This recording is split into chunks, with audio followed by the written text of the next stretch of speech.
V, I want you to read an announcement at the Game Awards. I feel like you could be the person, and the nominees are. You did that perfectly. Listen, if you want me to read the categories for this episode, we can do it. I will say, out of all of these choices, Kingdom Come Deliverance 2 was a shocker for me. Kojima's just too scary for me, so I respect him. He's made some great games.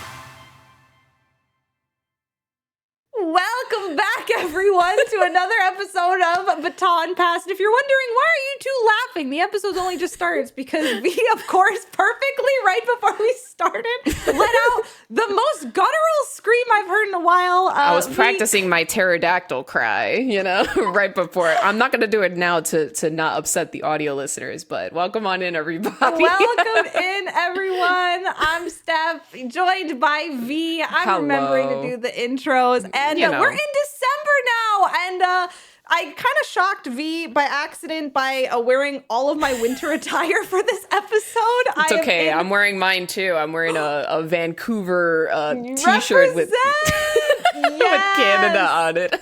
I love it. I've got Glaceon. I got this from the Pokemon Center drop that happened. There's a cute Glaceon on this. And I've been waiting until I've been wearing this beanie for a long time, but this is the first day I'm wearing the scarf since I bought it. So. Oh, that's cute. Did you get those socks?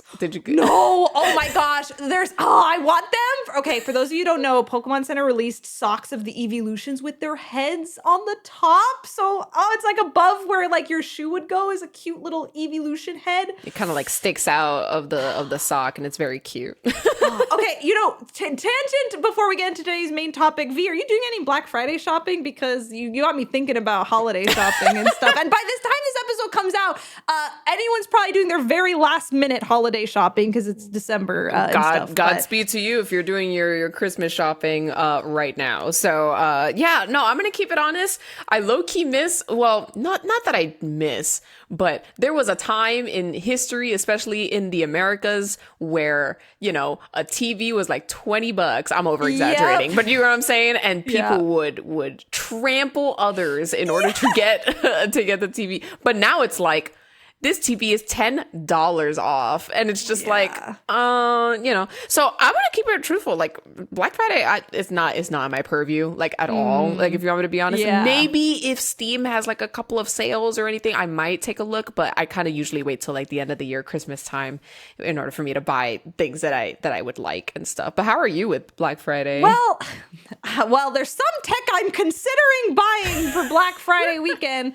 But you're kind of right that I do think there's like some like not so great marketing tactics where they will raise the price before Black Friday to then cut it down 30% and be like, hey, it's a Black Friday deal, but it actually is the same price it was all year, which is pretty lame. Don't like that.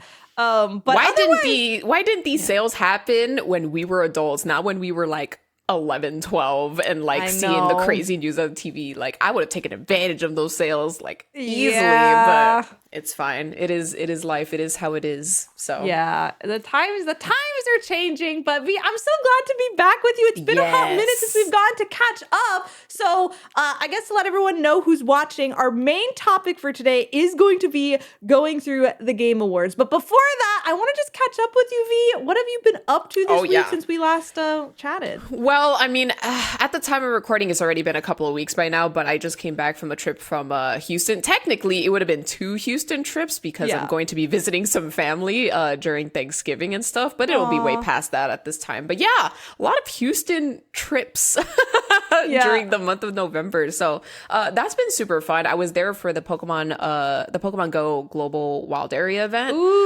which was super cool. So it was if you play Pokemon Go, it's G-Max Grimmsnarl was like a thing, which was super cool. It could be shiny, as well as like the Impidimp shiny, as well as Beware with like a special like costume and stuff like that could be shiny as well. So we were Pokemon Go sent us down to Houston, and we were just catching some stuff, hanging out with the community ambassadors and stuff like that. We got our pins, and it was really, really cool, honestly. And there was some really good eats that when we were there too. So I ate some pretty good food down in Houston. So was this the first Pokemon Go event in Houston that you've been to, or have that they I've been happened? to? Oh, It's so funny because I remember specifically there was a community ambassador there that was like, because you have to check in through this app called Campfire, you know, in Pokemon Go events, so you can get like rewards, either you get items, whatever, etc.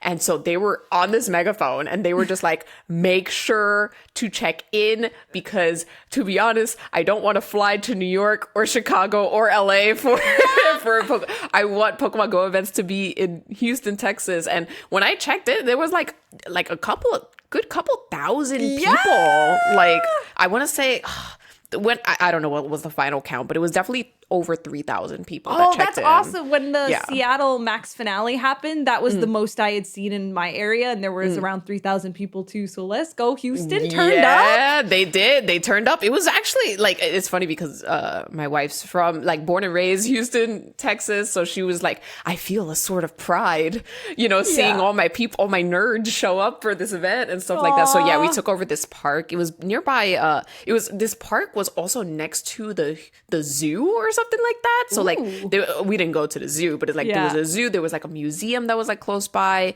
and then I think there was like a medical center, so it was like hospitals and like that kind of stuff. So it was like a pretty decent hub in downtown Houston. So that was cool. The eats that were there, oh my god, Steph, I had this most amazing, we went to this like Mexican, like it's a taqueria, so you buy like tacos and like stuff like that, and I had these pulled pork tacos with sweet plantains.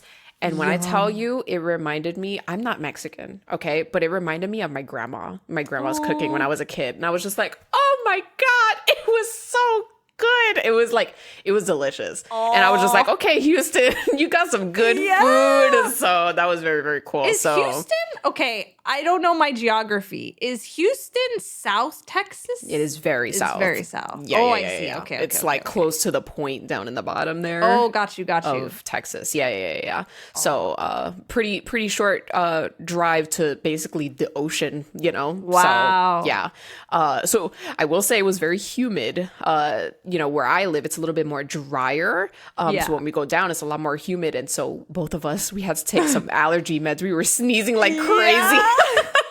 But it wasn't like detrimental. I wasn't like dying, but I was just like, oof, you know, change of weather. That's just what happens. But I had a good time. It was a good time. I got some shinies and, you know, that was fun. Caught some shinies, played a video game, and touching grass all at once. I love that. Meanwhile, our household has been learning how to cure salmon by hand, which I can report to all of our listeners.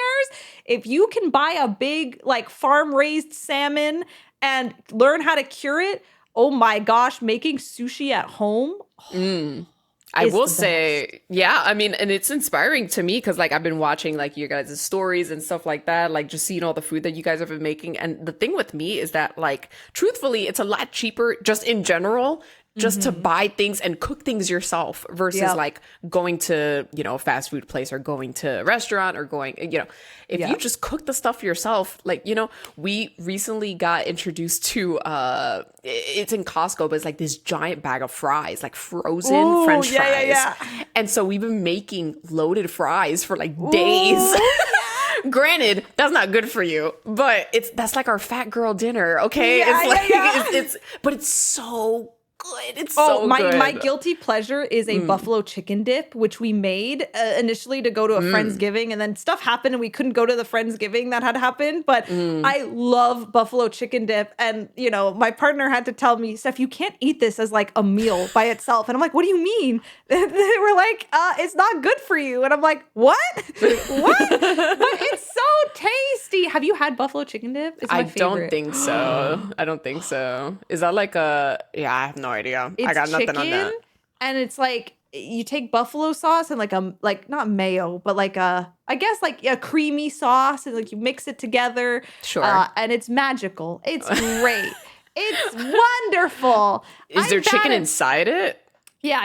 You shred it. You shred the chicken. Okay, good, and so you take a nacho and you dip it in the sauce, and it's so delicious, and it's good. But yeah, I think it's just a bunch of cheese and dairy and buffalo sauce, and that's it. Yeah, I think that would destroy my stomach. I think, especially if I have it for multiple days, I I would not be Yeah. okay. But listen, we're in our cooking eras. That's what's Yes! important. It's been great. And you know what else has been cooking, V? The Game Awards. Let's go. Oh my God. That's right. If we ever get to a point that we're somehow like if we ever get to a point where we're sponsored by someone, we would have such good segues. It would be so great.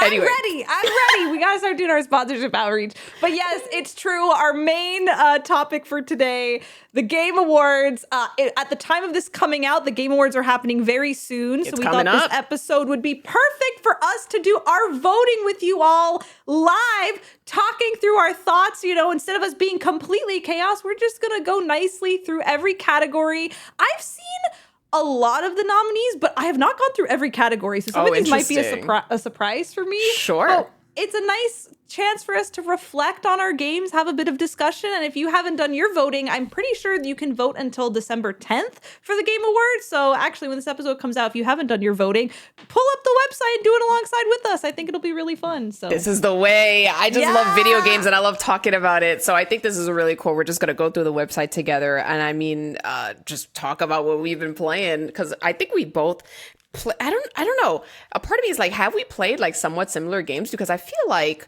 you've played some different games than I have this year. But so a lot of the stuff that we played is, you know, basically the same. I don't know. Was Wanderstop this year? Yes, it was.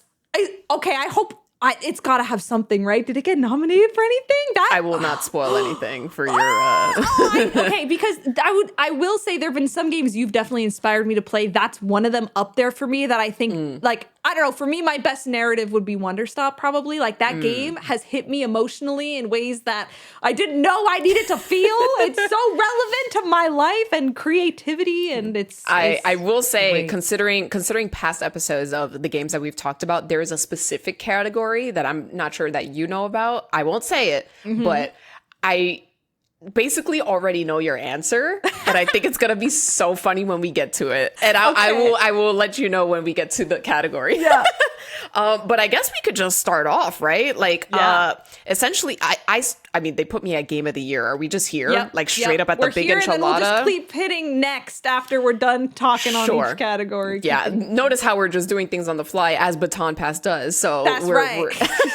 It's our aesthetic. So we're both on the page together. There are 29 categories in total. And the first one is Game of the Year. And I'm just going to go through all of the games in order. And there will probably be a screenshot for you guys so you guys can see what we're looking at.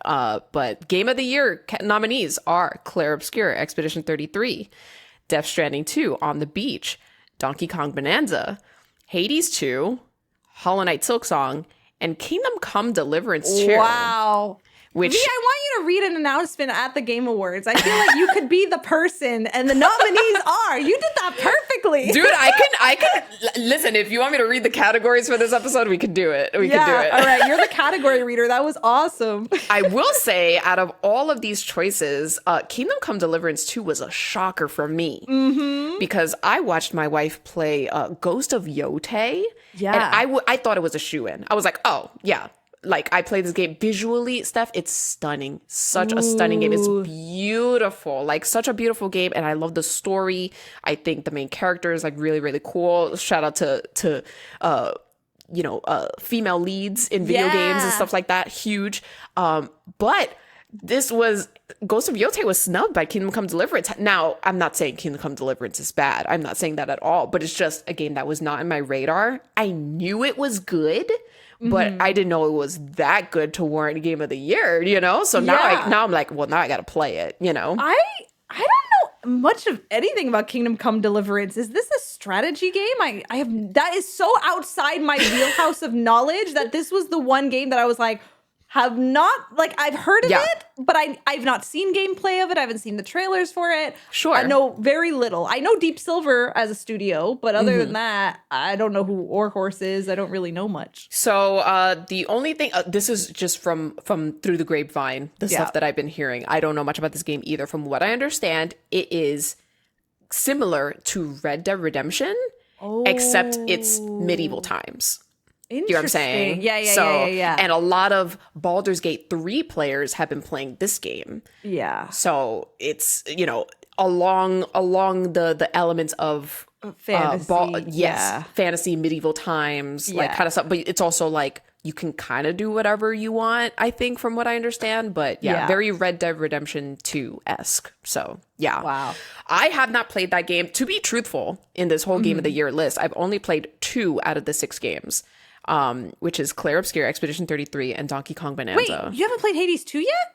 Oh, I'm playing the Hades first 1.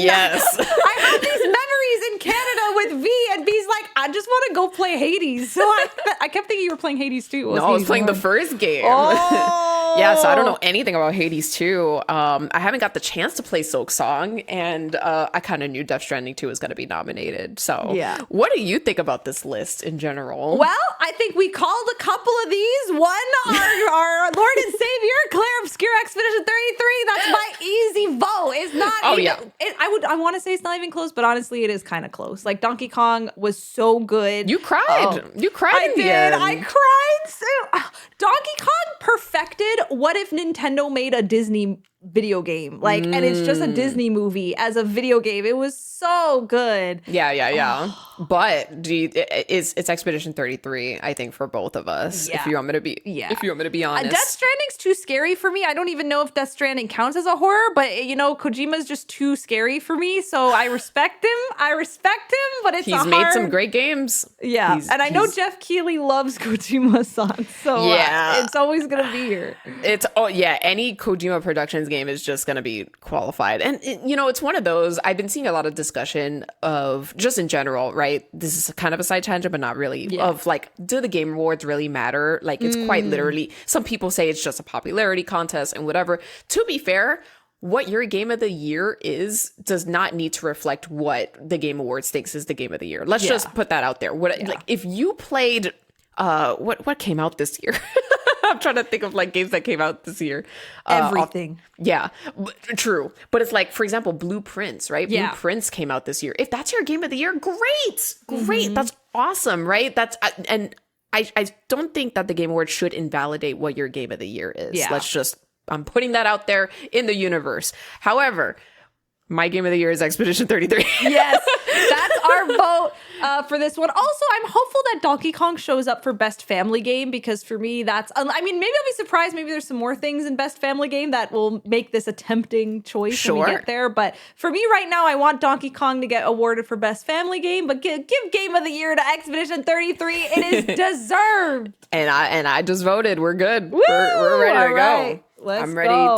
I'm hopping into the next category while Steph locks in her vote. Yep. And what I'm looking at, I'm assuming, is Best Game Direction. Are we in the same? Okay. Yes, we are. Yeah. Best Game Direction awarded for outstanding creative vision and innovation in game direction and design. So best creative vision and innovation in terms of design and just how the game is directed in general. Clair Obscur, Expedition 33. Yep. Death Stranding 2, On the Beach. Here's Ghost of Yote. Hades 2. And Split Fiction. Now, Split Fiction is a 2-player game, and I haven't gotten the chance to play it. So, and I heard it was like excellence, peak fiction is Split Fiction kind of vibes. So did you play that? Yes, I did. Actually, both Carlos and I, we streamed the entire playthrough, which was really fun. I think this is a really appropriate category for Split Fiction, actually. I'm almost gonna go as far as to say that might be my vote here, but we'll talk through more of the games here. I mean, listen, Death Stranding is not gonna get any of my votes. Sorry, Death Stranding, you're too scary, 5 me. This brings up an interesting question that I want your perspective on, which is, Game of the Year quality games often run into this problem where they get nominated in almost every single category. So, and it comes to, how much do you give one game an award versus like spreading the love? You know what I mean? Ooh, that's a good.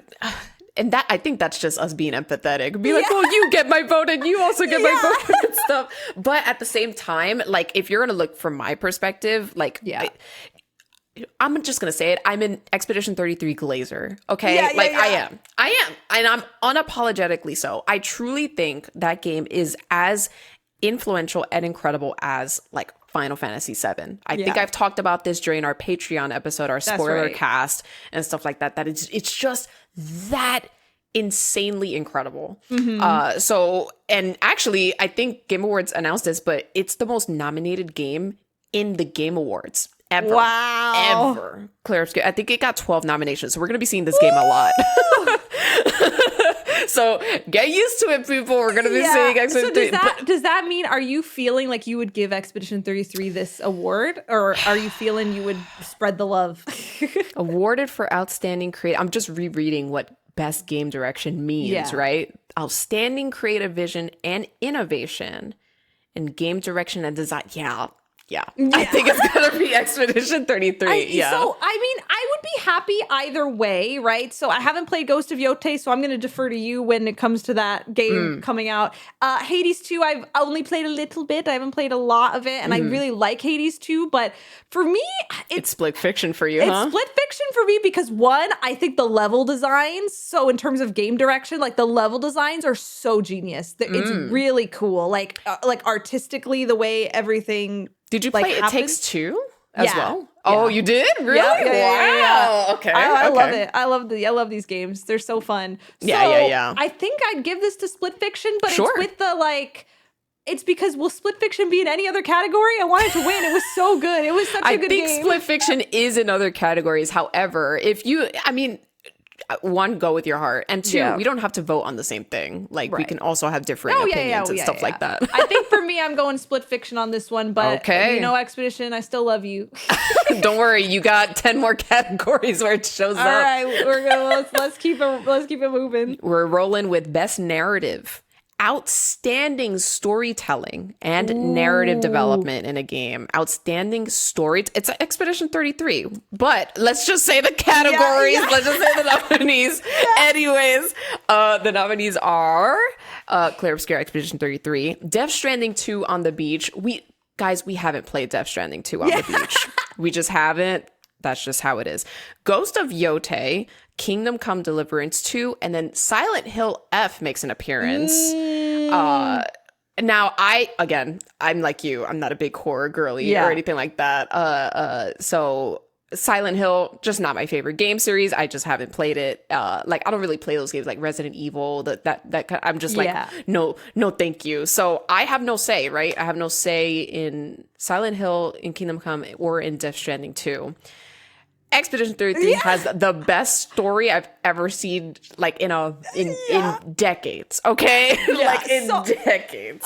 So I mean, my vote's gonna be Expedition 33 for this one, but I will say I have a close friend who is a horror buff who actually just info dumped to me the entire plot of Silent Hill F because I knew I wasn't gonna be able to play it because I'm too scared. And honestly, we came to the conclusion that if I could handle horror, I would have loved Silent Hill F because I love, honestly, Expedition 33 also gets kind of existential, but Silent Hill F hits those existential life questions. And it gets really deeply philosophical that I had no idea. The last thing I think of when I think of Silent Hill is Pyramid Head, which I think is probably from so many Silent Hills ago. Yeah. From what I've heard of Silent Hill F, I wouldn't be surprised if that one were to actually win this category. But I do think I'm giving it to Expedition 33 on this one. But I agree. And though I will say, I think Ghost of Yotei's game is incredible.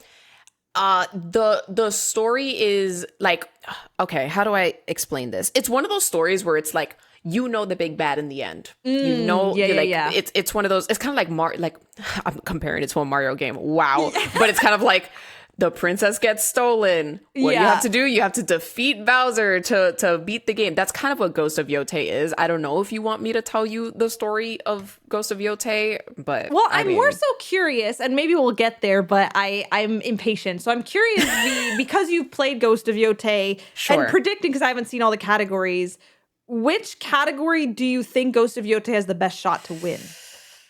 If you If you want me to be honest, this is where it gets spicy. I'm this is going to be such a spicy category, but best performance from a I think Erika Ishii did stellar, such an amazing actress, in my opinion. But the other nominees that are in that category, is also very, very good. So I'm just like, no matter who wins, I think it'll be great. But I'm just like, I'm kind of rooting for best performance for Ghost of Yotei, if you want me to be honest. But we'll get there when we get there. But yeah, for best narrative, Expedition 33 has the best story. I would highly recommend. We've talked about this in our Patreon episode, which if you haven't checked it out, I would highly recommend it. It's incredible.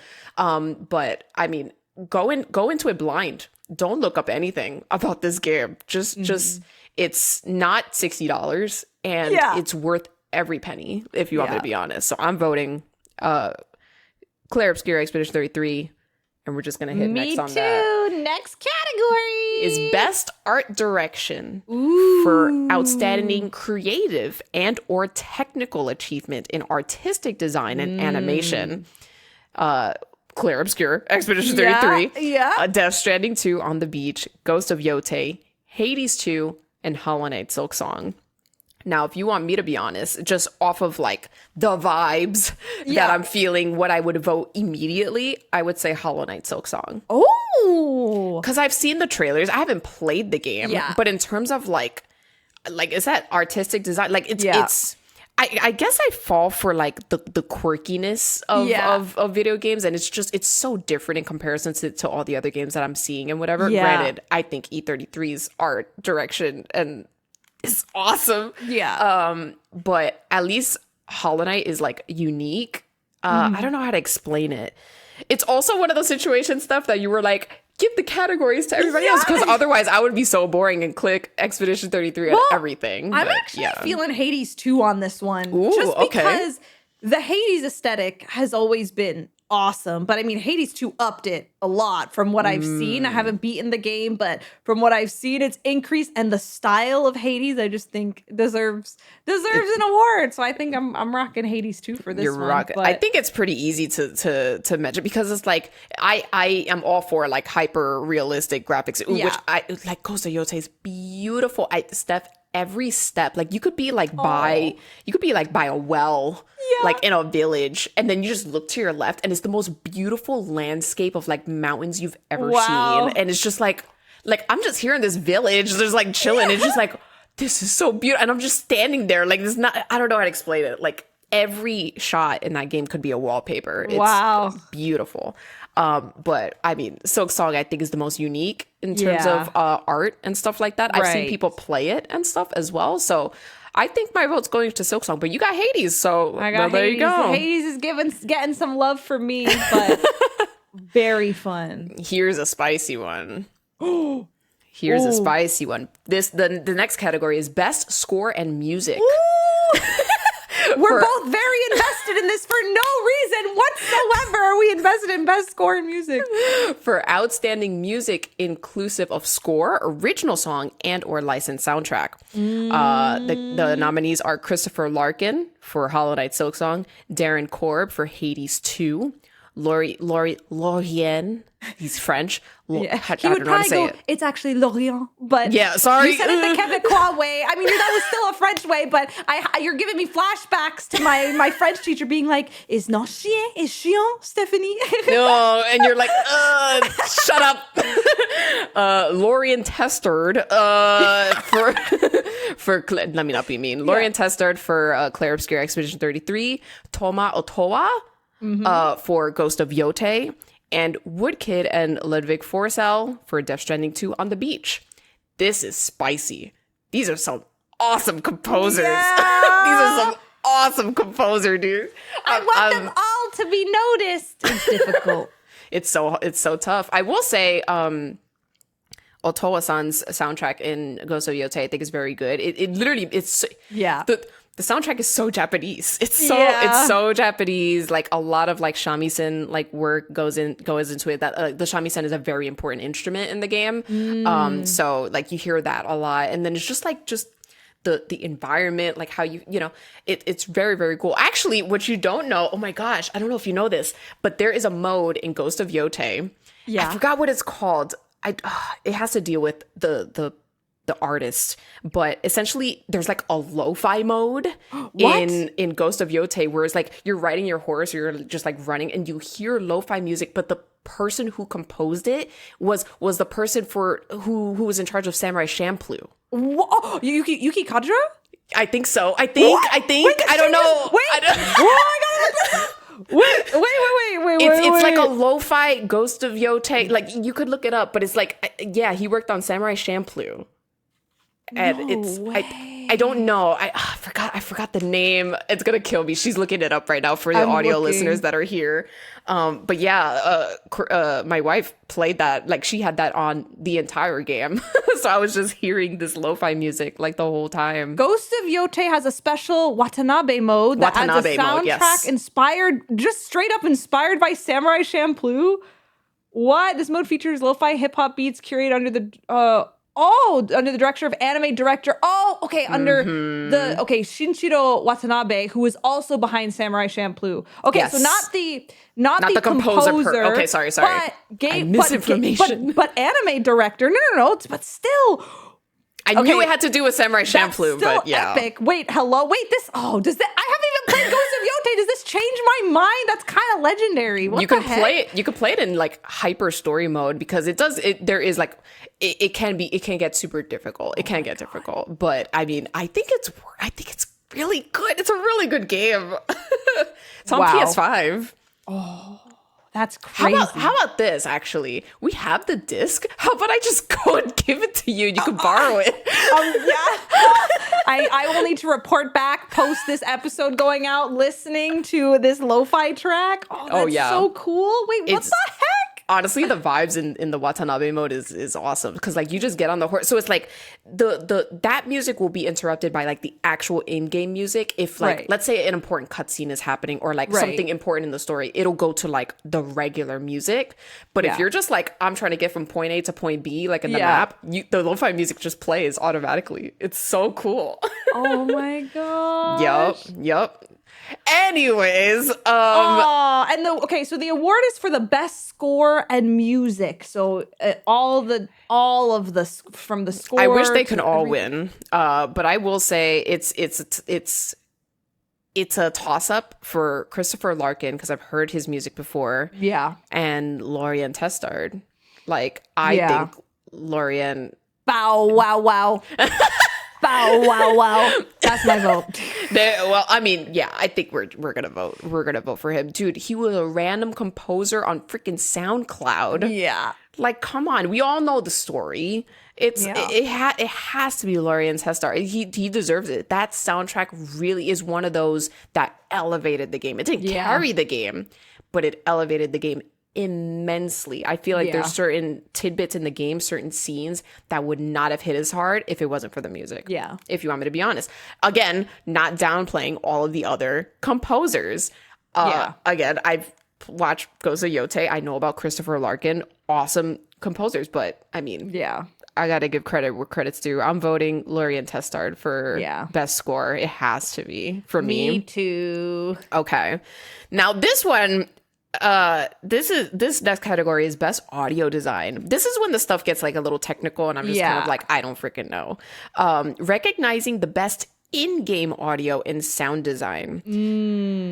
So in the nominees, this is the first time we're seeing Battlefield 6. Okay. From EA. And then we got Clair Obscur Expedition 33, Death Stranding 2 on the Beach, Ghost of Yote, and then Silent Hill F makes an appearance again.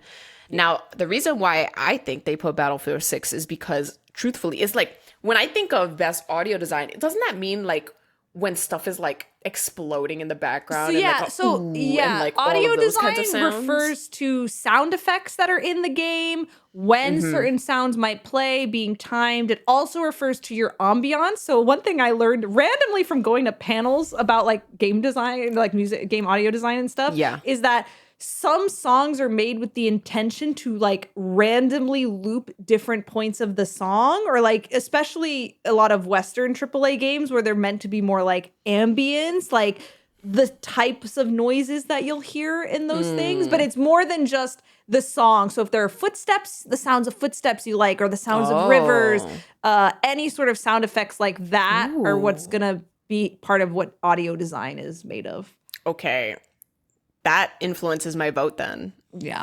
That explanation. I might give it to Ghost of Yote actually on that one. You telling me the whole lo-fi thing? I haven't even played Ghost of Yote. I think I would vote for it. Okay, you all let us know decide yes or no, but based off vibes, I would give it to Ghost of Yote based off what you've just explained to me. Otherwise, I'd have to give it to but that's still music, right? Yeah. But in terms of like, because this, you just said it refers to like sound effects, right? Yeah. Like, menuing and, I'm assuming that kind of stuff. Satisfying sounds, all that stuff. I love Expedition 33's menu. It's like, that's true. You hit, you go to your skills, Mael switches, and then you whoosh, whoosh, and it's just the swishing and all of that. It just sounds, it's satisfying. It makes me want to like go, let's go back and hit the menus. Let's pick a item. Nope. Let's go back to the skills. Nope. Let's do this. Anyway. But Ghost of Yote kind of does the same thing where it's like the sound effects will like, the katanas clashing, the kunai getting hit. The same thing when there's certain abilities that she has where she basically activates, like she kind of like scares them. She has this presence about her. Whereas if you kill a certain amount of enemies, she kind of goes to this like stance where the screen turns completely black and white, like grayish. And the person that she's targeting, she'll walk slowly towards them and he like falls on the floor like, please no, and stuff. And she's very menacing. And that sound that plays, I'm like, oh, like it's good. I think the audio design goes to Ghost of Yote for me, but it's just because like the reason why I gave Lorien best soundtrack is because in terms of the bass soundtrack for Ghost of Yote, it's like, in my opinion, it's okay. I do enjoy its music, but it's like I'm in it for the lo-fi mode. The lo-fi mode is pretty awesome. But if you're talking about sound effects, that kind of stuff, like equipping things. Ghost of Yote is the way for me. I'm voting for that. Nice. If you want me to be honest. I'm gonna come back to this one after deciding if I should or shouldn't vote for a game I've played or not. But I'm between Expedition 33 and Ghost of Yote. Let's go to the next category. Oh, here it is. Here it is. It's best performance awarded to an individual for voiceover acting, motion, and or performance capture. Oh man. It's a good one. So the nominees are Ben Starr for Claire Obscure Expedition 33, Charlie Cox for Claire Obscure Expedition 33, Erika Ishii I mentioned for Ghost of Yote, Jennifer English for Claire Obscure Expedition 33, Konatsu Kato for Silent Hill F, and then Troy Baker. For Indiana Jones and the Great Circle. Troy Baker gets a Troy Baker buff. Well, you know what, Troy Baker, you're not getting my vote if you want me to be completely honest. Yeah, wait, I kind of forgot. I'm just not, first of all, among other things, I just haven't played Indiana Jones and the Great Circle, so I'm just, This is where it gets spicy for me, stuff, because I want to vote Erika Ishii so badly. Yeah. Her performance was incredible. However, Jennifer English is right next to her in this image. Like, her performance as Mael is incredible.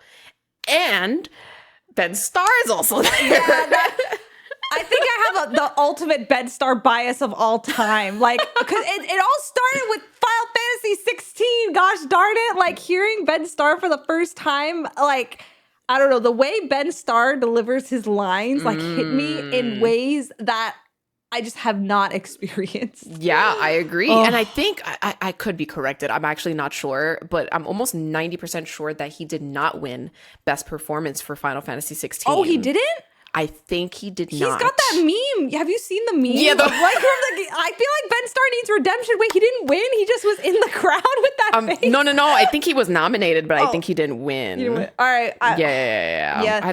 And shout out, Expedition 33 has 3 nominees for Best Performance. Well, it goes to show, man. It's like... That's wild. Was Charlie Minoko? He was Renoir. Oh, Renoir is VA. Oh. Yep. I'm pretty sure he was Renoir. No, but it's not Jennifer Minoko. English did such a good job too. So what would you pick? Out of curiosity, I'm giving it to Ben Starr, even though it's so difficult. I'm double checking about the best performance. Oh yeah. It was who won? I'm trying to figure out who won best performance. Sorry, audio listeners, for like trying to figure it out here. Winners and nominees. Oh God, this is so hard. Best narrative, no. Best performance. Okay, who won? Oh, yeah. Ben Starr lost to Neil Newbon for Astarion. Right. No, true though. He did so good. Yeah, Neil did so good. Oh yeah. Okay, Ben Starr, this is your year. This is your year to win. You get my vote. But I'm struggling, right? I'm like, Erika Ishii did so well, but it's either Erika Ishii or Jennifer English. Yeah. I truly think Mael's character is like, as much as I love Ben Starr's performance, I think Jennifer English, it was so good. So good. Yeah. So I'm just, or no, Charlie Cox, I think, did Gustav. Did he play Gustav or did he play Renoir? Time to look it up. I don't know. While you figured that out, I'm trying to figure out who I think my vote goes to Erika Ishii. And it's not even, I don't even know if it's a bias thing because I love Expedition 33 so much. Gustav. Okay, you voiced Gustav. Well, there you go. Okay, good to know. Wait, that's sorry. That's funny. I know people are probably screaming at us. I apologize. Yeah, he did Gustav. I think I'm voting Erika Ishii for this one. But I will say, if Ben Starr or Jennifer English take it, I will not be upset at all. Yeah. Like, I will not be upset. Okay. Woof. Okay, Ooh. Spicy category done. Woo, here we go. Okay, next nomination is innovation in accessibility. Ooh. Recognizing software and or hardware that is pushing the medium forward by adding features, technology, and content to help games be played and enjoyed by an even wider audience. Nominees are Assassin's Creed Shadows, Atomfall, Doom: The Dark Ages, EA Sports FC 26, and South of Midnight. Ooh, have you played any of these? I've played South of Midnight, which I thought was awesome. However, I was surprised South of Midnight did not get Best Art Direction. Yeah. If you want me to, did not get nominated for Best Art Direction. I don't think it has, innovation in accessibility. I don't remember. Truthfully, I played that game months ago. I just clicked. Okay, maybe there's a way I can TLDR this.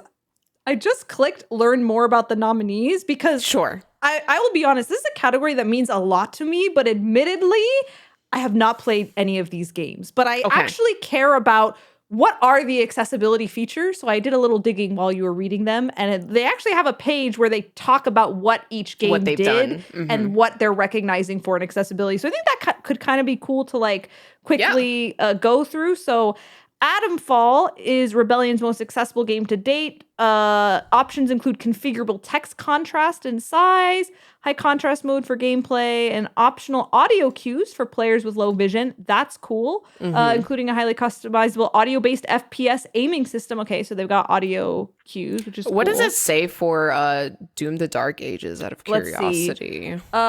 It says... Because if you want me to be honest, I would have put my vote for Doom: The Dark Ages because I've seen, I think it was in GDQ or something like that where I saw Doom: The Dark Ages being played.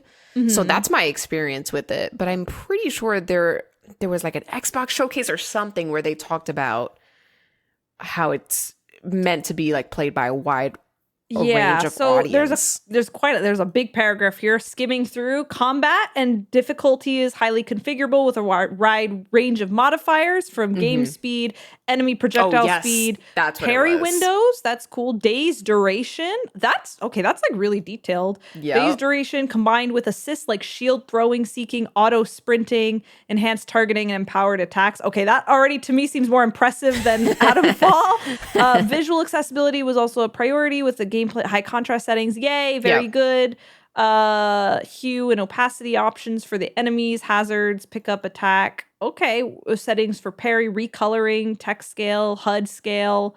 Wow, that's a lot. And then audio visualizations. Cool. I think the big thing was that's what I saw in the presentation for Doom: The Dark Ages was that you're able to slow down the combat because Doom can be a little bit chaotic and crazy. So I think that was the thing that I remember in the depths of my brain. Yeah. But what does it say for South of Midnight, if it says anything at all? Yeah. Sorry, I'm making you scroll through. No, you're good. I know. I think it's important we talk about this because if game devs can make their games accessible, do it. Do it. It's, gaming is for everybody. I agree. Let's see. Okay, South of Midnight is built upon Compulsion's previous accessibility experiences, but taking it further through extensive work by allowing let's see. Hold on. It looks like they consulted with a whole bunch of disabled players, which is cool. A flagship guiding strand feature provides a line to objectives, configurable in length, display time, camera shift to path, and audio beacons with volume and pitch options. Oh yeah, I remember that. Okay, so actually it was something really cool about South of Midnight, because they're talking about like a thread or whatever. This whole game is its theme is centered around like needle and thread and like sewing and like that kind of stuff. So but it's kind of like dealing with spirits and that kind of stuff. So it's like you're kind of like unwinding the demon spirits to like make them pure and stuff like that. But if you're lost, because you can kind of like, you can get lost, there's like an option so you can see like a thread of where to go, and there's like a little whisper because her name is Hazel, so you hear Hazel, like it goes like a certain way. I remember that was really cool actually. Very cool. Also there's options for faster holds, glide hold toggles, auto target lock on, so good bunch of stuff. I would give it to Doom the Dark Ages then, if you want me to be honest. Doom, I don't know. Doom has impressed me based off these descriptions alone, but maybe this one for me, I might hold my vote on this one and do a little bit more research on it. But I'll vote for Doom the Dark Ages. If I had to pick right now, Doom seems to. Oh, here we go. Here it is. Ooh. Well, it's not. This is another. Yeah, game. Yes. Yes. Games for impact, huh? Read them out. Games for impact for a thought-provoking game with a pro-social meaning or message. Nominees are Consume Me, Despelote, which I'll talk about in a second, Lost Records, Bloom and Rage, South of Midnight, and Wanderstop, which we have talked about earlier. That's it. It's not even close for me. I will give Wanderstop. Wanderstop is a masterpiece of a game. It is an art piece. It is everything. And it's very good. Beautiful. Yes. Yeah, I please. I will. I will give the other games their flowers, though. I played South of Midnight. I think it's right for it to be here in Games for Impact. Yeah. I am sad I did not play Lost Records because I love Don't Nod. Don't Nod's one of my favorite studios, like literally ever. Yeah. Literally ever. And I just haven't gotten the time to play their game yet, but I heard it's very good. You know how they are. They made the Life is Strange series, so it's like, duh. I don't know much about Consume Me. I don't know much about that one, but Despelote, I heard this game doesn't take long. It's like a 2-hour game. Wow. And apparently it's about a perspective of a young kid it's a young Spanish kid, but I forgot what country specifically. And the town is going through a moment in history where the country's in like the World Cup or something, like soccer and stuff. So it's kind of like an autobiography from this game dev's like childhood kind of vibe. And apparently it's very, very good. But if you want me to be honest, Wanderstop is going to take it for me. Yeah. If there's any opportunity to vote for Wanderstop, this is it. I think that game is incredible. Annapurna, Ivy Road.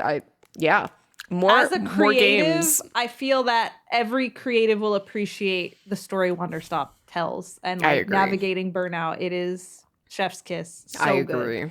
And that's our vote. And I don't think we got to think much about that one. We just move on. Nope. Let's do it. Okay, Best Ongoing, awarded to a game for outstanding development of ongoing content that evolves the player experience over time. I feel like we already know your answer. Yeah, we do. Final Fantasy 14. I have nothing else to say. Next category. Well, let's say the nominees. Fortnite, Helldivers 2, Marvel Rivals, No Man's Sky. I usually vote Final Fantasy 14. If I were to pick a second, if I were to pick another game, I would pick No Man's Sky. I think their updates just throughout the years, especially how they started and stuff like that. Yeah. I want to give them their flowers for that, but it's 14. I'll be a little spicy. Even though I love 14, I will vote for 14 always.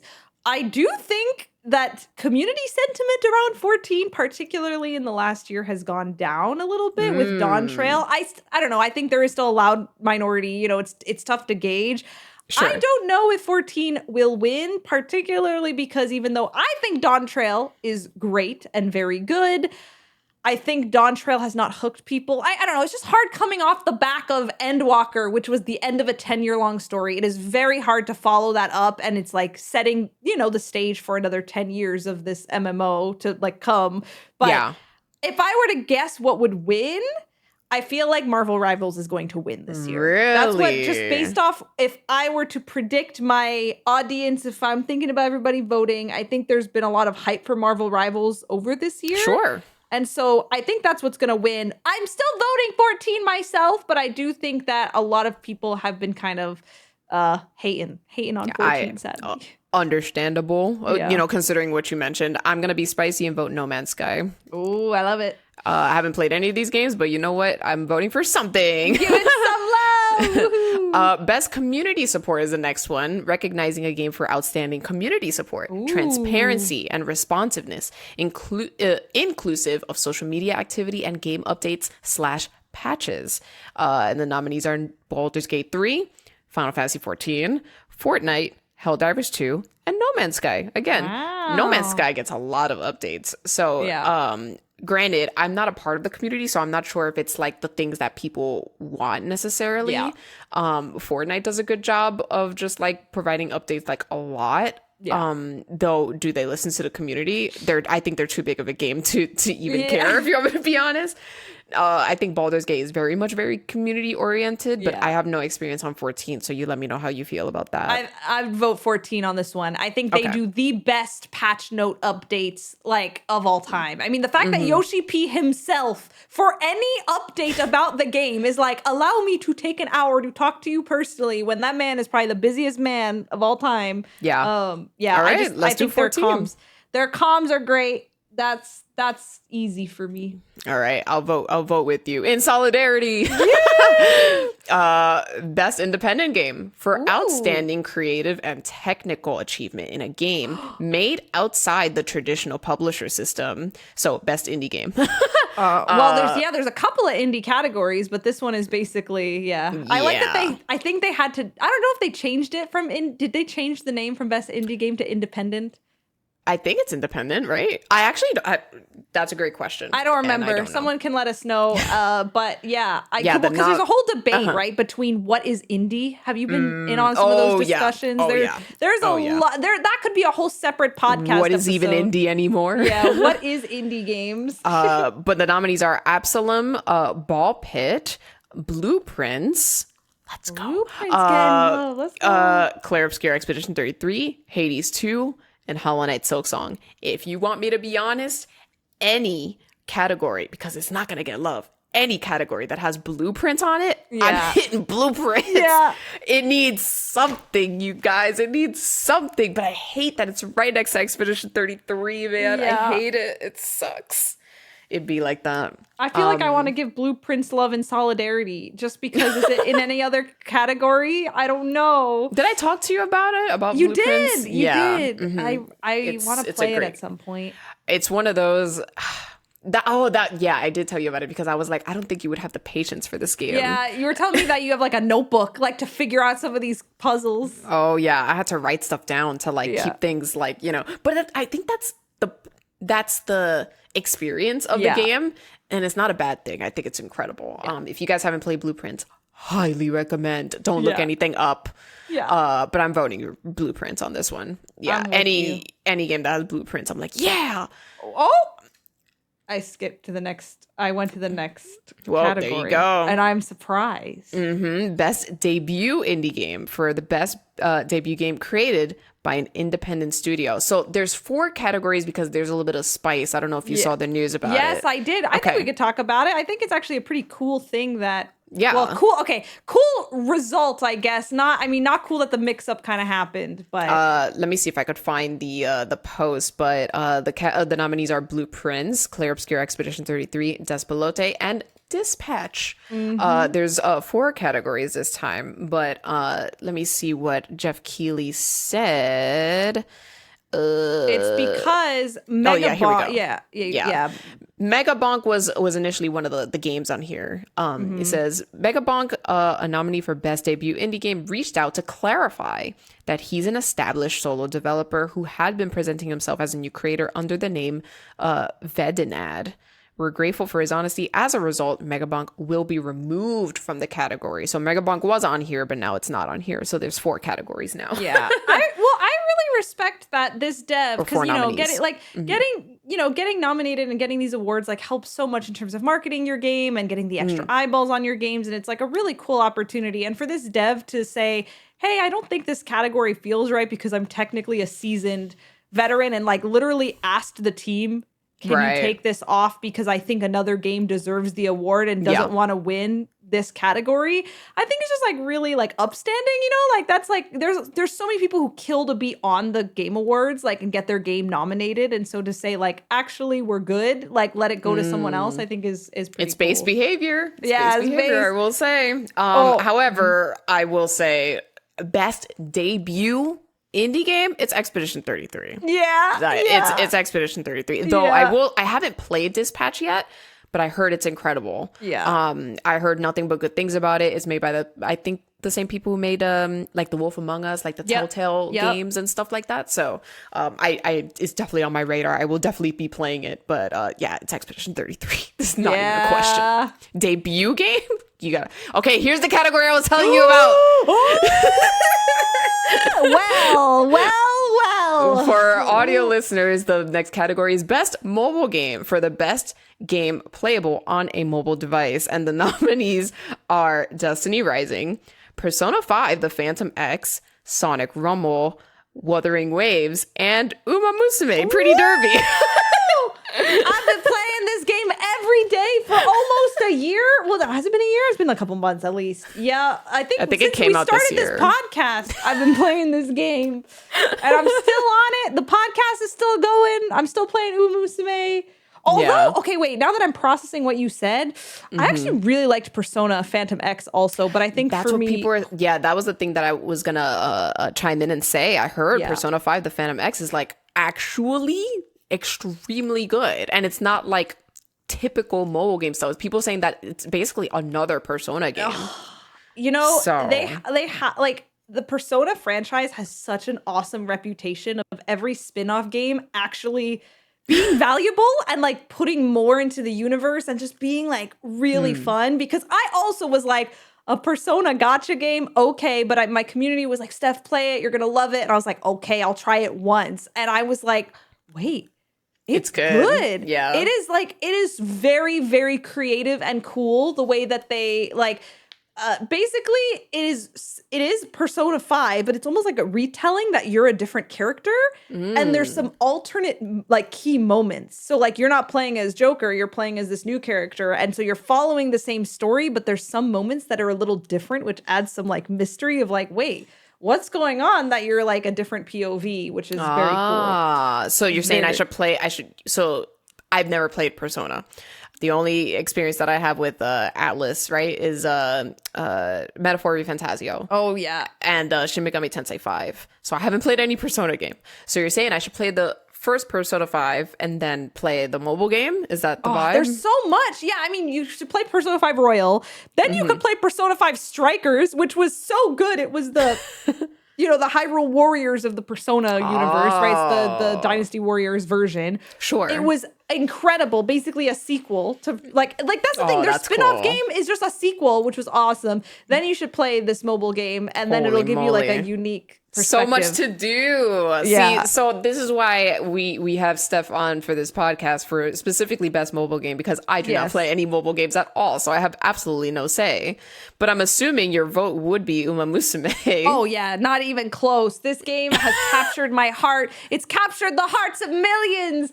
Oh, it's so good. Actually, you know what? I'm hoping that by the time this episode comes out, I'll teach you one thing, V. There's Kita-san Black is like the most OP support, and I've been waiting so patiently for her rerun banner, because basically once you have her card, you're OP and like you will do amazing in your races. And it's around middle-ish of December. Hopefully that will happen. So I hope I can pull on Best Girl. I believe I'm doing it. I believe in you. That's it. Yeah, I'm voting for it. Okay. I think the next couple of categories might be kind of meh for us because this is just not in our purview, but we could speed run them. Best VR AR for the best game experience playable in virtual or augmented reality, irrespective of platform. The nominees are Alien Rogue Incursion, Arcane Age, Ghost Town, Marvel's Deadpool VR, and The Midnight Walk. I'm going to keep it real. I don't have a VR set.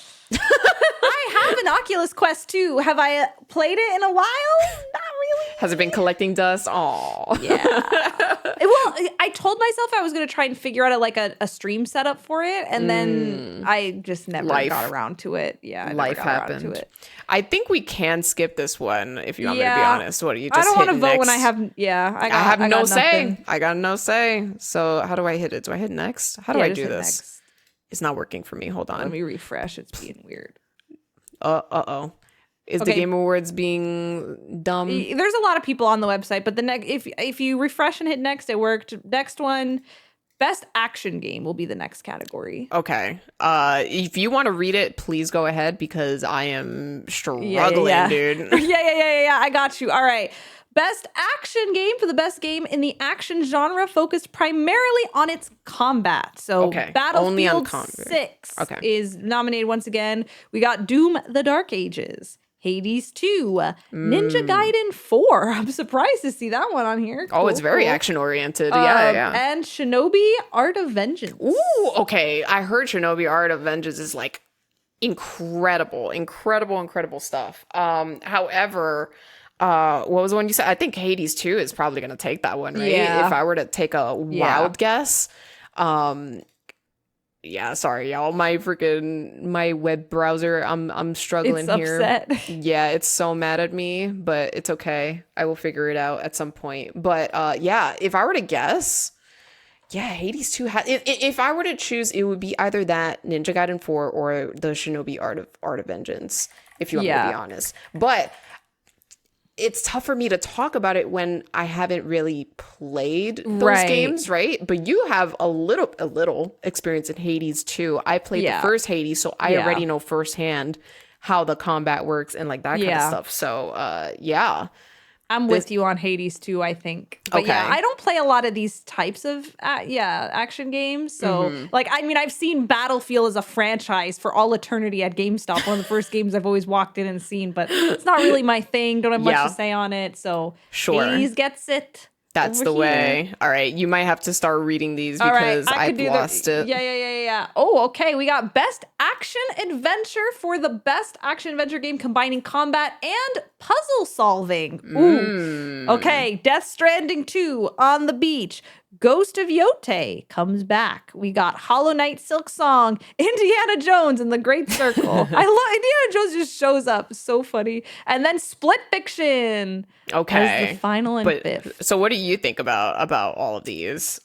For me, this is like an easy Split Fiction because I do think it's the combination of the co-op, but the puzzles, like the combat and puzzles. If I were to give Split Fiction 2 awards so far, they're in the categories that I think they should be, which is like their game direction and puzzles. So we fixed it. We fixed it. Yay. Yeah. In terms of action adventure, for me, my vote would go to Ghost of Yote 100%.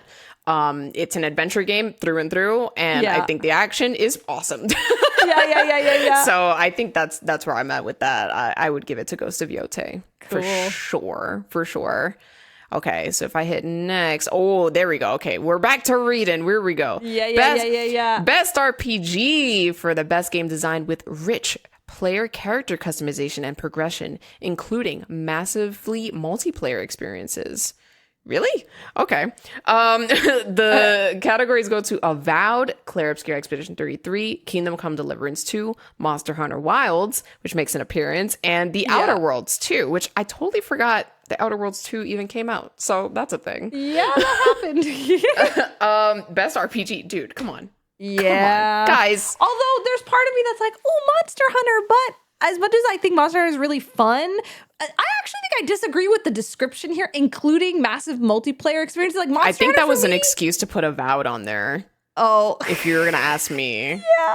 Like, I don't know. Maybe that's my spice coming out, but I feel like that's just an excuse. Role-playing game. Like, the role-play part should be the main focus, I think. And with Monster Hunter, I will say, I think the multiplayer is incredible. So maybe if it's nominated for best multiplayer game, I'd give it to Monster Hunter here, but not RPG. I No, think as a RPG. story, it's on the weaker side. So I'm with you. Expedition 33. 33. All right, Yeah. done. Easy clap. Let's see. Can I hit next or is it gonna? Nope, we're good. I think it's best fighting now. Yep. Yeah, best fighting game, which is really interesting. I'll tell you about it after I say the nominees. But for best game designed primarily around head-to-head combat, 2XKO, Capcom Fighting Collection 2, Fatal Fury: City of the Wolves, Mortal Kombat Legacy Collection, and Virtual Fighter 5 Revo World Stage. Now, here's the spice. Not the spice, but I guess my gripe. Yeah. Truthfully, there were no fighting games that came out this year, in my opinion. 2 of these nominees are collections of games that came out like a billion years ago. That's you know what I'm true. saying? That's Capcom true. Fighting Collection and then the Mortal Kombat Legacy Collection. And then 2XKO isn't even fully released yet. It was just like a beta title, right? Yeah.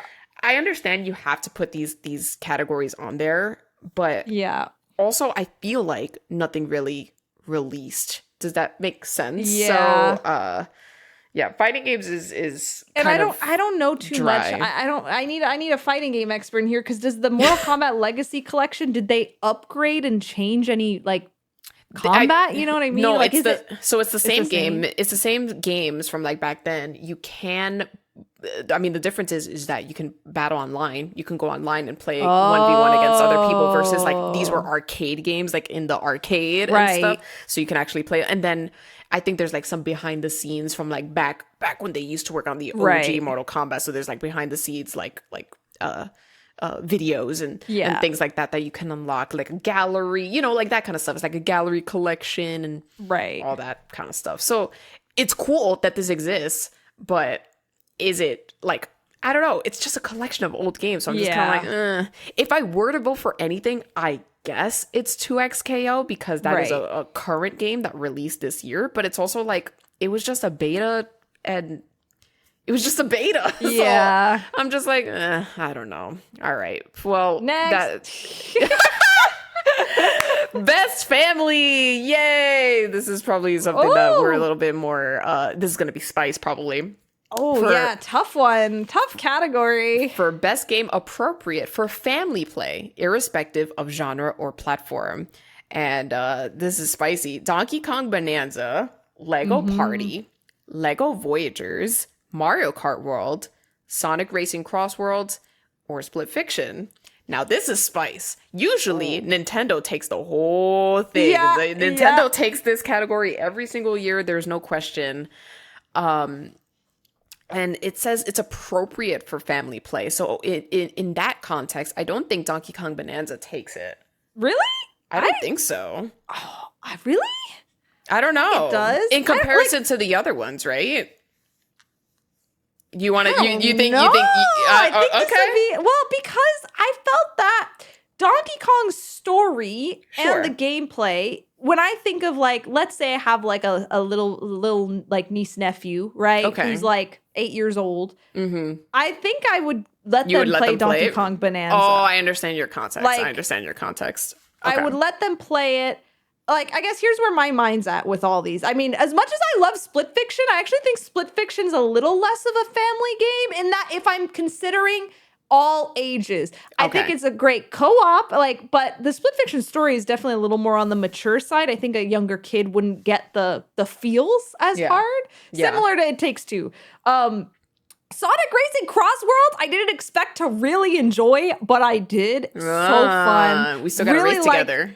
That was so fun. But I will dock points that I think it is harder to control than Mario Kart. I think like it's super fun, but I do think the like what is it called? Like there's certain types of turning you do in Sonic Cross like Worlds. drifting. Like, the drift. I think the drift is a little bit more complex. So if I'm bringing this to like again a family gathering where there's like younger kids, you would rather give them Mario Kart World, basically. Mario Kart over Sonic. But I do think that the Sonic collabs, I got to play as Miku V. Oh my God.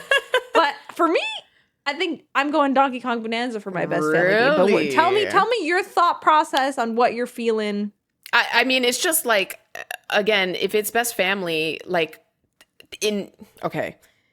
at most, Donkey Kong Bonanza is maybe 2-player game if you do the game share, because otherwise, I see what you're saying. You know what I'm saying? Like family game is me is like for the family. Like you could bring 8-year-old Jimmy and then 27-year-old Sam. That's interesting too. Yeah, like a big party, like a big family experience. That's what that was my context, but I do understand where you're coming from. Like Donkey Kong Bonanza is giving like Disney and stuff like that, which is for everyone. Interesting, because I see your point too on that like Mario Kart or Sonic is like easier to get like a whole bunch of cousins and like all play. Yeah. So my vote goes to Mario Kart World. But if you want to vote Bonanza, that's totally fine too. I think I will based off the vibe, but that was cool. Cool different perspectives. Look at us. I love debating. Yep. Okay, best sim strategy is very interesting, surely. Best game focus on real time or turn-based simulation or strategy gameplay, irrespective of platform, goes to Final Fantasy Tactics, The Ivalice Chronicles, Jurassic World Evolution 3, Sid Meier's Civ 7, Tempest Rising, The Alters, and 2 Point Museum. Ooh. So I love the 2 Point series. I played 2 Point Hospital. I think that's very good. And I mean, Final Fantasy Tactics, dude. Like, come on, dude. Like, are you serious?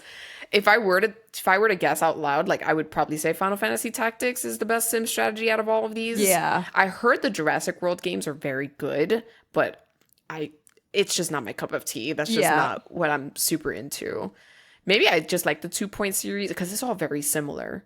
But 2 Point feels a little bit more like cartoony and quirky versus like Civ 7 is very hyper realistic. Yeah, it's cool how many different styles are here in the strategy format, but they all fit in their own ways. I have a soft spot for 2 Point from back when I worked with 2 Point a lot, like with my last job. So every time I see 2 Point, I'm like, oh, let's go 2 Point. I'm proud of you. Yeah. So yeah, but I do think my vote here would go for Final Fantasy Tactics, even though I like them all. I agree. All right. Best sports racing. Oh, wait, it's saved. I thought we were about to say skip because I saw EA Sports and F1. But nope. All right, I'll let you read about Best sports racing for best traditional and non-traditional sports and racing game. Nominees are EA Sports FC 26, F1 25, Mario Kart World, Rematch, and Sonic Racing Cross Worlds. Now, we all know that this is just a who's going to win, Mario Kart World or Sonic Racing Cross Worlds. Now, as someone who has played both stuff, what do you got? Oh, it's so difficult. Oh, it's actually difficult. I'm shocked. I'm shocked how much I liked Sonic. I thought I was gonna play it once and be like, yeah, I could live without this, but I really enjoyed it. Ooh. Versus Mario Kart World? You don't like Mario Kart World that much? I do like Mario Kart World too. The damn collabs. Okay, I do think if I had to pick, life or death. What does your gut tell you? I think I would go Mario Kart. Really? However, it's close. It is very close. Like if Mario Kart World had not come out, this would be like an easy Sonic racing, like was incredible. Yeah. But I think Mario Kart has the tenured bonus. Whereas that's true. I mean, Sonic also there's Sonic and Sega All-Stars Racing. That game was terrible. That game was awful. Sorry, Sega. I love you, Sega. If you ever watch our podcast, know that I appreciate you. But that is part of what my shocked me is. I thought that game was trash. I thought it was not good. And so when you play Crossroads, you thought it was just going to be like, oh, okay. I thought it was going to be maybe a little better. I did not. They like completely redesigned how the racing levels are. It is so much better. I mean, did you play? You played the other All Stars? So I have it. Sorry. Oh, I played Sonic Racing All Stars. I thought it was okay. I thought it was all right. I did not enjoy it. I didn't like it at all. I didn't like how it felt. Whatever they did with Cross Worlds made it feel better. But I'm also thinking about the one that was on the... Was it on the Wii? I'm trying to remember. Was it the beginning of the Switch or the Wii? There was one on the Wii, right? I don't know. Yeah, I know what you're talking about. But I can't think of it off the top of my head. because I haven't played Sonic Racing Cross Worlds, I would throw it to Mario Kart if you want me to be honest. But it's literally because I haven't played Sonic Racing Cross World. I'm not invalidating. Like, if you voted for it, great. I'm happy for you. But it's a big debate. You either pick a side, Steph. You're either for one or the other. You can't like both apparently on the internet. I think I gotta give it to Mario Kart because I've liked more Mario Kart games in the lead up to World, which gives it just a little bit more of, okay, this game stands up and does new things. And Crossworlds, I'm like, yes, Sonic, keep doing this, but I've been burned by you. So I have less this is brownie the way. points. This is the way. All right, we will do it. And we will move on to Best Multiplayer for outstanding online multiplayer gameplay and design, including co-op and massively multiplayer experiences, irrespective of game genre or platform. So we got Arc Raiders, we got Battlefield 6, Elden Ring Night Rain, which I totally forgot was multiplayer, but here we are, Peak, and Split Fiction. So, Best Multiplayer. Oh, it's tough. I would vote Peak here.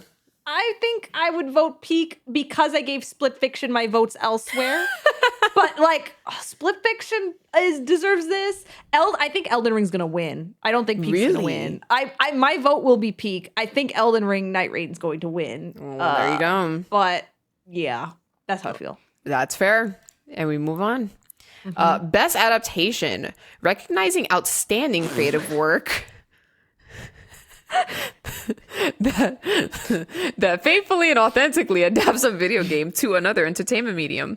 The nominees are a Minecraft movie, Devil May Cry, Splinter Cell Death Watch, The Last of Us Season 2, and Until Dawn. They made a live action Until Dawn? Yes, they did. And I heard it was really bad, but I'm not sure. I heard it was bad, but I haven't watched it, so I don't know. Can I give some flowers that the Devil May Cry Netflix adaptation did release a new song by our wonderful Evanescence, which I have not watched. Right. I have not watched the Devil May Cry show. However, I did listen to the banger because we love Evanescence around Have you played Devil May Cry? No. You should play Devil May Cry. Yeah. It's giving, if you play Bayonetta, it's kind of the same thing. Except it's a male character. Yeah. So the spice is that apparently the third Sonic movie was eligible for this. It was in the time frame, and you don't see the Sonic 3 movie here anywhere. So people were a little upset. Yeah. I'm going to put Devil May Cry. Because I'm gonna keep it real. I saw the Minecraft movie and it was okay. I liked it, but I did. It was my kind of humor. It was not mine. It was one of those where I stood there. You know that emoji where it's just like 2 lines for the eyes and then the line for the. That was me the entire time. I do not care. I don't care for it, but that's it's if you love it, I'm happy for you. Next. Okay, most anticipated game, recognizing an announced game that has demonstrably illustrated potential to push the gaming medium forward. 007 First Light, Grand Theft Auto 6, Marvel's Wolverine, Resident Evil Requiem, and The Witcher 4. What are you looking forward to the most? For me, it's not any of these. Yeah, that's what. Okay, I'm laughing. I think I'm feeling a negative emotion because I don't care for any of these games, but I'm kind of feeling like, is this just a marketing category? Like, yeah. I feel that this is the popularity contest. I don't think I like that this category exists. I prefer that we celebrate the games that have come out and launched and released, and that's what I do like about the Game Awards is that we get to have a moment to celebrate games. I feel like it's a little missing the mark to be like, what trailer did you find the most hype for next year in these Game Awards? So we know Steph's answer is Pokemon Pokopia. That's right. I'm not interested in any of these, but I mean, to be fair, I guess Grand Theft Auto was supposed to come out right before it got delayed. I'm throwing my vote for truthfully, if you want me to be honest, 007 First Light. I think having another 007 movie I think we need it. I think that would be very, very cool. Like the original one for N64 was just so iconic. So if it pushes the medium forward, similar to Expedition 33, this is the way. So that's what I would go for.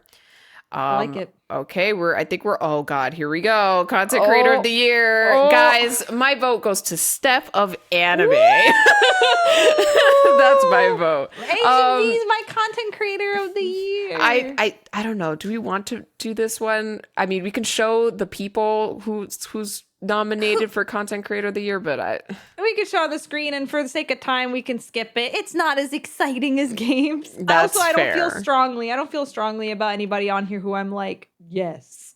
Do you care about esports games? Let me look. Let's see. Esports Yeah, for games. the games that has delivered the best overall esports experience to players, inclusive of tournaments, community support, and content updates, irrespective of genre or platform, goes to Counter-Strike 2, Dota 2, League of Legends, Mobile Legends Bang Bang, and Valorant. I'm voting for Valorant because my friend works on it. Okay, next. Best esports athlete. This is actually, I will just say the nominees very quickly. Yeah. If you're not into esports, then that's totally fine. Yeah. An esports athlete just to be the most outstanding for performance and conduct in 2025, irrespective of game. They go to Brock, Chovy, Forsaken, Kakeru, Mena RD, and Zyru. Now, I don't know if you know any of these players. Nada. Nope. But my vote, truthfully, goes to Mena RD. Truly, Steph, one of the best Street Fighter players Really? in the world. Aw. And he's from the Dominican Republic. So, like, you see all these players in esports that they're from like Korea, Japan, and like, you know, a lot of, you know, that's where a good majority of like esports athletes where they come from. He's from DR. And he's destroying them, dude. Let's it's crazy. go. So I'm just like, oh yeah, he's the best in my purview. Yeah. But yeah, that's my little rant on I that. love that. Best esports team. I'm gonna keep it real. I got nothing. We got on that nothing. one. We got Okay, nothing. next. Sorry. Next. Is that it? Oh, did we Did we do everything? Oh, I think we did it. Yep, We that did last one. Woohoo! Yippee! And Well- then, okay, this will be a fun one just as a heads up for everyone, because by the time this episode comes out, there will be the Players' Voice Awards. You get 3 chances to vote. The first one will have already happened, but round 2 opens December 4th. So this is coming out on the 5th. So vote for your Player's Voice. That's the one that's like the Twitch chat award, basically, right? there you That's go. all 100% popularity vote based off the people. So, High key. but Yeah. otherwise we did it, V. That was really fun. What did you think about like all of them? Like, now, to be honest, Expedition 33 took a lot of those nominations, but I am happy to see, like, one thing I've learned from doing this with you is that, like, we do play different games, right? Like, I've played South of Midnight and you played like Split Fiction, so we both had like varying kind of like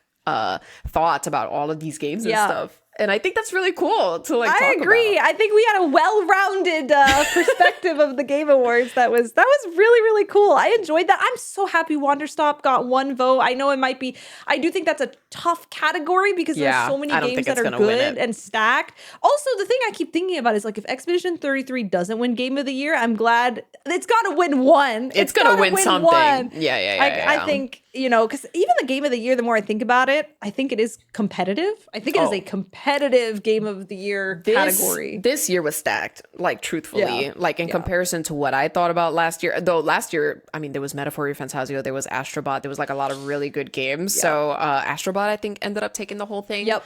But yeah. It has to be Expedition 33. However, I already voiced this. If like Silksong wins, I wouldn't be upset. I'll be like, oh yeah, if it's anything like else awesome. wins, I think I would be okay. You know. Yeah, that's true. I think if any of them take it, I'll be like, oh wow, that's awesome. The only category that I'm like, I'm my brain is competitive about is the best performance. I'm gonna be so interested to see who ends up taking, because they're all great. Oh, it's tough. But yeah, thanks for. I mean, you're forced to be here. It's the podcast, but thanks for doing this with me. This was super fun. I'm so glad we get to do this. This has been fun. And thank you to everybody who's been listening and also adapting to our new schedule. In case you missed our social media, you should follow us on there. We've been doing a whole bi-weekly episode thing. And we do that because now you'll notice the episodes are longer. We're approaching an hour and a half. We figured give more time for our episodes and our brains to come up with some fun ideas for the podcast. So it's been this really one's fun. super duper fun. So this is going to be a cool thing to look back on, especially like, and I feel like we should do this in the other years as well, like the next years to come. I think so. To do the voting. I think that would be super, super fun. But yeah, thank you guys for watching. Of course, thank you guys, thanks patrons who are here and supporting us and stuff. You guys are literally incredible. Thanks to everyone who's watching in all of the things, audio, YouTube, all of the things. And we will see you guys next time. Bye, y'all. Bye.